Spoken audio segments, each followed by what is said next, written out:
Hello everyone, welcome back to my channel. আজকে চলে এসেছি নতুন একটা ভিডিও। তো আজকে ভিডিও খুবই ইন্টারেস্টিং হতে চলেছে। আপনারা প্রচুর আমাকে কমেন্ট করেছেন যে দিদিভাই সব্যসাচী ব্লাউজ পুরো কাটিং স্টিচিং করে দেখান, অনেক সুন্দর লাগে সব্যসাচী ব্লাউজ। তো আজকে আমি পুরোটা দেখিয়ে দেবো। এর খাপটা মারাত্মক সুন্দর হয়, ফিটিংসটা তো বলারই কথা নয়, খুবই খুবই সুন্দর হয়। অবশ্যই ভিডিওটা পুরোটা দেখবেন, তাহলেই আপনারা কিন্তু সব্যসাচী ব্লাউজ পুরোটা তৈরি করা শিখে যাবেন। তো চলুন ভিডিওটা শুরু করা যাক। তো অবশ্যই এর জন্য কিন্তু আপনাদের পেপার কাটিং করতে হবে। তো এখানে দেখুন আমি পেপার নিয়ে নিয়েছি। তো এখানে আমি প্রথমে কাটিংটা আপনাদের ভালো করে দেখিয়ে দিচ্ছি যে কিভাবে কাটিংটা হচ্ছে। তো এখানে দেখুন আমি পেপার নিয়েছি, সমস্ত মেজারমেন্ট আমি ডেসক্রিপশনে দিয়ে দেবো, অবশ্যই দেখে নেবে। তো এখানে আমি কিভাবে করছি দেখুন। প্রথমে নিয়ে নিতে হবে ঝুলের মাপ। এখানে আমি সামন পাটটা কাটিং করছি, সামন পিছন আমি একসাথে কাটিং করছি একটাই পেপারে। কিভাবে কাটিংটা হচ্ছে ভালো করে দেখুন। তো এখানে নিয়ে নিতে হবে প্রথমে ঝুলের মাপ। আমার টোটাল ঝুল আছে 14 ইঞ্চি, তার সাথে এখানে আমি 1 ইঞ্চি বেশি দিয়ে টোটাল ঝুল আমি এখানে নিয়ে নিলাম 15 ইঞ্চি। এই গেল টোটাল ঝুলের মাপ। ঝুলের পরে এখান থেকে নিয়ে নিতে হবে পুটের মাপটা। আর সব্যসাচী ব্লাউজ প্রত্যেকেই জানেন একটু কিন্তু বড় গলা হয়, তো পুটটাও কিন্তু একটু ছোট নিতে হবে। তো এখানে আমি পুট নিচ্ছি 5 ইঞ্চি। পুট নেওয়ার পরে নেবো এখান থেকে মোহরার মাপ। এখানে মোহরার মাপটা নিয়ে নেবো আমি 6 ইঞ্চি। এখানে আমি মোহরার মাপ নিয়ে নেবো। মোহরা যেখানে শেষ হয়েছে এখান থেকে নেবো ছাতির মাপ। এখান থেকে ছাতি আছে আমার 35 ইঞ্চি। 35টাকে আমি 4 দিয়ে ভাগ করে নেবো, নিলে হবে 9 ইঞ্চির থেকে 2 সুত কম। এবারে এরপরে আরো 1.5 ইঞ্চি এক্সট্রা নেবো এক্সট্রা মার্জিনের জন্য। এবারে চলে যাবো কোমরের সাইডে। এখান থেকে নিতে হবে কোমরের মাপ। এখানে কোমরের জন্য নিয়ে নেবো কোমরের একের। তো এখানে আমার কোমর আছে 27 ইঞ্চি। 27টাকে প্রথমে 4 দিয়ে ভাগ করব, করলে হবে 7 ইঞ্চির থেকে 2 সুত কম। এরপরে আর টোটাল 1.5 ইঞ্চি এক্সট্রা নেবো। এই দাগটাকে এইভাবে আমি মিলিয়ে দেবো। এটা যেহেতু আমাদের সামন পোর্শন আছে, তো ওই জন্য কোনো রকমের এক্সট্রা নিলাম না। এইভাবে দেখুন আমি দাগটাকে মিলিয়ে দেবো। পিছন পোর্শনটা কিভাবে ড্রয়িং হবে সেটা আমি এখানেই বলে দেবো একসাথে কিভাবে ড্রয়িং হচ্ছে। তো এখানে আমার রেডি হয়ে গেছে। এবারে এখান থেকে আর্মহোলের শেপ দেবো, তার জন্য এখানে 1 ইঞ্চি 2 সুতে দাগ দিয়ে এরকম ভাবে ডট ডট দিয়ে মিলিয়ে দেবো। তো এখানে দেখুন আমার আর্মহোল রেডি হয়ে গেছে। এবারে এখান থেকে আমি গলার মেজারমেন্ট নেব। সব্যসাচী ব্লাউজের গলা কিন্তু অনেকটা বড় হয়, তার জন্য আমি এখানে টোটাল 9 ইঞ্চিতে দাগ দিলাম গলার জন্য। আর এখানে চওড়াটা নিয়ে নেবো 2.5 ইঞ্চি। এবারে এই দুটোকে প্রথমে একটা বক্স করে নেব। বক্স করে নিয়েছি। এবারে এখান থেকে আমি সুইট হার্ট শেপ দিয়ে দেবো। এইরকম ভাবে ডট ডট ডট ডট দিয়ে দেবেন। দেখুন এখানে আমি সুইট হার্ট শেপ দিয়েছি, আপনারা এখানে ভি শেপও দিতে পারেন। এইবারে মেন কাজ এখানে আমাদের পয়েন্টের মাপটা। তো এখানে আমি পয়েন্টের জন্য একদম ওপর থেকে আমার টোটাল পয়েন্ট আছে এখানে 9.5 ইঞ্চি, তার সাথে আমি এখানে 1/2 ইঞ্চি এক্সট্রা দিয়ে টোটাল আমি এখানে 10 ইঞ্চিতে দাগ দিয়ে দিলাম। এটা গেল আমাদের পয়েন্টের লম্বা। এবারে এই দাগটাকে একটা স্ট্রেট লাইন এইভাবে টেনে দিতে হবে। এবারে এখান থেকে নেব পয়েন্টের চওড়া। পয়েন্টের চওড়া এখানে আমি নিয়ে নেব 3.5 বা তার থেকে কিঞ্চিত বেশি নেব। এখানে আমি 3.5 নিয়ে নেব পয়েন্টের চওড়া নিয়ে নিয়েছি। এইবারে মেন কাজ আছে আর্মহোলের কাছে। আর্মহোলের এখানে ফিটিংস লাইন থেকে 1.5 ইঞ্চি ভিতরে একটা দাগ দিয়ে দেবো। এই ফিটিংস লাইন থেকে দাগ দিয়ে দিলাম। এবারে চলে আসবে এই পয়েন্টের যে লম্বা চওড়া নিয়েছি এর থেকেও 1.5 ইঞ্চি নিচে আরো একটা এরকম ভাবে দাগ দিয়ে দেবো। দিয়ে এই দাগটাকেও স্ট্রেট একটা লাইন টেনে দেবো এইরকম ভাবে টেনে দিয়েছি। এইবারে এই যে পয়েন্টের চওড়া আর আমাদের এই যে আর্মহোলের সাইডের লাইনটা, এই দুটোকে প্রথমে এইভাবে মিলিয়ে দেব। ঠিক আমি এখানে যেমনটা দিচ্ছি মিলিয়ে দিলাম। আর এই দাগটার সাথে মেন পয়েন্টের লম্বার কাছেও এইভাবে আর একটা দাগ এইভাবে মিলিয়ে দেব। ঠিক এখানে আমি যেমনটা দিচ্ছি দেখুন দুটো দাগ এইরকম ভাবে মিলিয়েছি। আর এই 1.5 ইঞ্চি নিচে যে দাগটা দিয়েছি এর থেকেও আরো 1/2 ইঞ্চি নিচে আমাদের এই পয়েন্টের চওড়ার পোর্শন থেকে এইরকম ভাবে ডট ডট দিয়ে আরো 1/2 ইঞ্চি নিচ পর্যন্ত একটা দাগ দেবো। এটা কিন্তু সূত্র, 1/2 ইঞ্চি নিচে একটা দাগ দিলাম। টোটাল সমস্ত মার্কিং হয়ে যাওয়ার পরে আর্মহোলের সাইডের এই দাগটা, পয়েন্টের নিচের এই দাগটা আর আমাদের মেন পয়েন্টের লম্বার পোর্শন, এই 3টে দাগকে রাউন্ড করে মাপ দেব। কিভাবে দিচ্ছি ভালো করে দেখুন। এইরকম ভাবে ডট ডট দিয়ে দেবেন, কেননা একসাথে কিন্তু আপনি দিতে পারবেন না। এরকম ভাবে ডট ডট ডট ডট দিয়ে এই 3টে দাগকে এইভাবে মেলাতে হবে।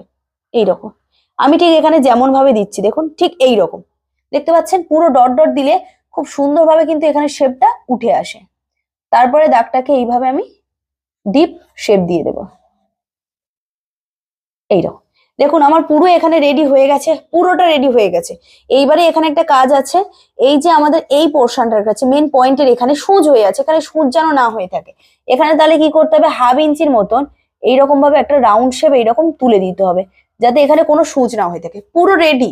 এবারে এটা দিয়েই যদি আপনি পিছন পাটটাও কাটিং করতে চান, তাহলে মেন কাজ কি করতে হবে, কিচ্ছু নেই। এই আমাদের কোমরের সাইডে আরো 1 ইঞ্চি পরিমাণে এক্সট্রা নিতে হবে। কেন নিলাম, পিছনে যেহেতু আমাদের একটা টেকিং হয় তার জন্য এই 1 ইঞ্চিটা নেওয়া। এবারে এই দুটো দাগকে এইভাবে প্রথমে মিলিয়ে দিতে হবে। মিলিয়ে দিয়েছি, তার মানে কি এটাই আমাদের পিছন পার্ট, এটাই আমাদের সামন পার্ট। এটা কিভাবে বের করব? প্রথমে কি করতে হবে, পিছন পার্টের ড্রয়িং অনুযায়ী কাটিং করে নেব। আর্মহোলের যেহেতু একটাই শেপ, ওটাই সামন ওটাই পিছন, তো এরকম ভাবে কাটিং করে নেব। নিয়ে এই ডাইসটাকে দিয়ে আমরা প্রথমে কাপড় কেটে নেব। নিলে পিছন পার্ট রেডি হয়ে যাবে। রেডি হয়ে যাওয়ার পরে এই যে 1 ইঞ্চি যে এক্সট্রা মার্জিনটা রেখেছিলাম, এটাকে কেটে বাদ দিয়ে দেবেন। দিলেই কি হবে, সামনের পার্ট রেডি। শুধু এই মার্জিনটাই পিছন সামনটা মেনটেন করছি, এছাড়া আর কিছু নেই। নত আপনারা কি করতে পারেন, পিছন পার্টটা সরাসরি কাপড়েও কাটিং করতে পারেন, কোনো প্রবলেম নেই যে এখানেই করতে হবে। সামন পার্টটা পেপারে কাটিং করবেন, পিছন পার্টটা কাপড়েও কাটিং করতে পারেন।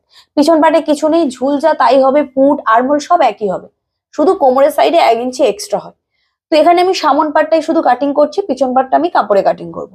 আপনাদের জাস্ট আমি দেখিয়ে দিলাম। এইবারে এটাকে আমি কাটিং করে নেবো। আর এইখানে কিন্তু একটু চেঞ্জ করতে হবে, এখানে তৈরি হয়নি এখনো, এটা এখনো বাকি আছে। কি করতে হবে দেখুন, তার জন্য এখানে আমি কাটিং করে নেবো প্রথমে পেপারটাকে।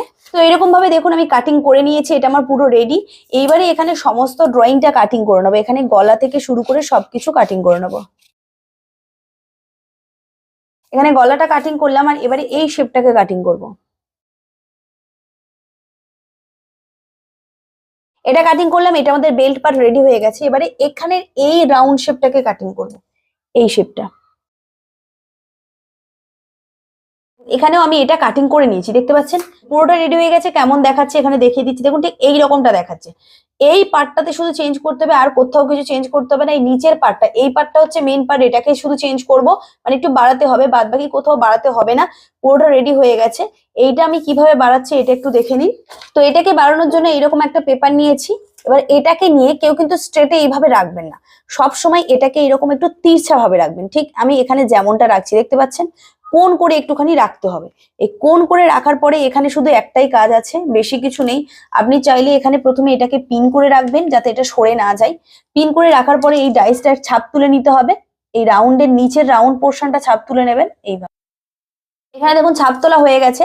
এবারে এই মাথা থেকে এই মাথা পর্যন্ত প্রথমে এরকম ভাবে স্কেলটাকে রাখবো, এইরকম রেখে পুরো একটা এরকম স্ট্রেট লাইন টেনে দেবো। দেখুন এখানে আমরা লাইন টেনে দিয়েছি, পুরোটা রেডি। কিন্তু এখানে একটা কাজ অবশ্যই করবেন, দেখে নেবেন এই পোর্শনটা এইভাবে ফেলে দেখে নেবেন, কারণ অনেক সময় কি হয় আর্মহোলের পোর্শনটা আমাদের মেন হুকের ঘরে সাইডে চলে আসে, এটা যেন না হয় এইরকম ভাবে একটু অবশ্যই দেখবেন। তো এখানে আমার দেখুন এটা আর্মহোলের পোর্শন, আর এখানে আমি একটা তীর চিহ্ন মেরে রাখছি এইরকম ভাবে, এটা হচ্ছে আমাদের হুকের সাইডের পোর্শন, এটা কিন্তু অবশ্যই মেনশন করবেন। পুরো রেডি হয়ে যাওয়ার পরে এটাকে আমি সরিয়ে নেব। আর এই যে তীর চিহ্ন মেরে রেখেছি, এখানেও একটা তীর চিহ্ন এরকম ভাবে মেরে দিচ্ছে, যাতে বোঝা যাচ্ছে এইটা যখন কাটিং হয়ে স্টিচিং হবে এই পোর্শনটা আমাদের হুকের ঘরে যাবে, আর অপর এই সাইডের পোর্শনটা আমাদের আর্মহোল সাইডে যাবে, এটা যেন মাথায় থাকে। পুরো রেডি হয়ে যাওয়ার পরে এখানে আমাদের হুকের ঘরের সাইডে যেটা আছে, এখান থেকে 1 ইঞ্চি নিচ বরাবর একটা দাগ দেব, এটা সূত্র। আর এখান থেকে 3.5 ইঞ্চি চওড়া একটা দাগ দেব। কেন দাগ দিলাম, তার কারণ আমরা যখন এটাকে কাটিং করেছিলাম এখানে যে পয়েন্টের চওড়াটা নিয়েছিলাম 3.5 নিয়েছিলাম, তো এখান থেকেও সেটা 3.5 দাগ দেব।